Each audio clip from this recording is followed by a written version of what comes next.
मागच्या व्हिडिओवरून बऱ्याच जणांना प्रश्न पडला होता की आमच्या दोघांचं सुद्धा इंटरकास्ट मॅरेज आहे का. आमच्या दोघांची सुद्धा कास्ट सेम आहे. आम्ही दोघे सुद्धा मराठीच आहोत.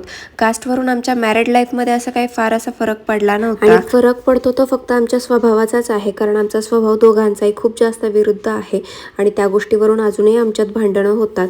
आणि एकाच गोष्टीवरून आमच्यात भांडण होतं ते म्हणजे माझ्या शिक्षणावरून, कारण माझी फक्त 12वी झाली आणि अशी यांची इच्छा आहे की मी 12वी नंतर सुद्धा पुढे शिक्षण घ्यायचं आहे. पण माझं असं मत होतं की माझ्या शिक्षणात आता गॅप आला आणि मला बाळ पण आहे, सो मला याच्या पुढे आता शिक्षण नाही कंटिन्यू करता येणार आहे. सो मला ज्याच्यात आवड तेच मी पुढे करणार आणि मला माझ्या वेळांना पूर्ण माऊला द्यायचं आहे, कारण जे माऊचं आता लहानपण ना ते मला पूर्ण एन्जॉय करायचं आहे. आणि आज मी माझ्या मैत्रिणीकडे गेले होते हडपसरला आणि मैत्रिणीच्या घरी गेले, जरा वेळ बसले, गप्पा झाल्या. त्यानंतर असं आमचं ठरलं की आपण मॉलला जाऊया, कारण घरापासून अवघ्या तिच्या खूप जवळ आहे हा मॉल.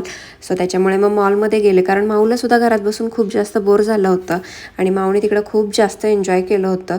कारण नेहमी असं होतं ना की माऊला बाहेर गेलं की खूप जास्त रिस्ट्रिक्शन असतं, हे नको करू ते नको करू.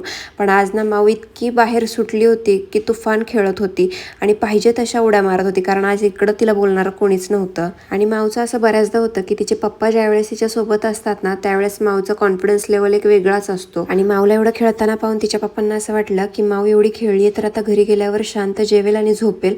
पण मला माहिती होतं ह्याच्या नक्कीच अपोजिट होणार आहे. घरी गेल्यानंतर माऊ झोपणार नाहीये, मला पाय दाबायला लावणार आहे. थोडी शॉपिंग केली, त्यानंतर घरी आले, जेवण बनवलं आणि पटकन जेवण वगैरे असं संपवलं मी माझा आजचा दिवस. तुम्हाला कसा वाटला हे नक्की सांगा. बाय.